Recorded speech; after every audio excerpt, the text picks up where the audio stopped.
নমস্কার। আজ বলবো বাড়িতে কিন্তু ভুলেও রাখবে না এই 4 প্রকার 4টে জিনিস। রাখলেই কিন্তু বাড়িতে দেখা দেবে বাস্তু সমস্যা। কী রাখবে না জানতে গেলে কিন্তু ভিডিও অবশ্যই স্কিপ করলে হবে না।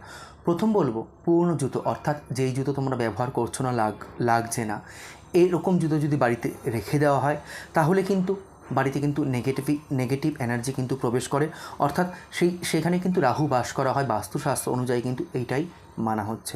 দ্বিতীয় বলবো ভাঙা আয়না বা বন্ধ ঘড়ি কিন্তু কখনোই রাখবে না, কারণ বন্ধ জিনিস কাজকর্মের ক্ষেত্রে কিন্তু বাধা সৃষ্টি করে। তাই আমি বলবো এতেও কিন্তু বাস্তু সমস্যা কিন্তু বৃদ্ধি হয়। তৃতীয় বলবো বাড়িতে কখনোই কিন্তু মাকড়সার জাল হতে দেবে না, কারণ এটি যদি বারংবার হতে থাকে বাড়িতে মাকড়সার জাল, এতে ধার এবং দেনা কিন্তু বেড়েই যাবে তোমাদের। তাই বাড়িতে মাকড়সার জাল দেখলেই কিন্তু সাথে সাথে কিন্তু সেটিকে পরিষ্কার করার চেষ্টা করো। চতুর্থ বলবো বাড়িতে কিন্তু চীনামাটির ভাঙা কাপ বা প্লেট রাখবে না, এতে কিন্তু বাড়ির ছেলে মেয়েদের বিয়ে হওয়ার ক্ষেত্রে বাধা কিন্তু সৃষ্টি হয়। তাই বলবো বাস্তু ঠিকঠাক রাখতে গেলে কিন্তু বাড়ি থেকে আজকে থেকেই কিন্তু এই 4টে জিনিস অবশ্যই সরিয়ে দাও। যাই হোক, কেমন লাগলো আজকের রেমেডি অবশ্যই কমেন্ট সেকশানে জানিও। আর যদি ভালো লেগে থাকে একটি লাইক একটি শেয়ার প্রতিদিনের মতন অবশ্যই করে দিও। নমস্কার।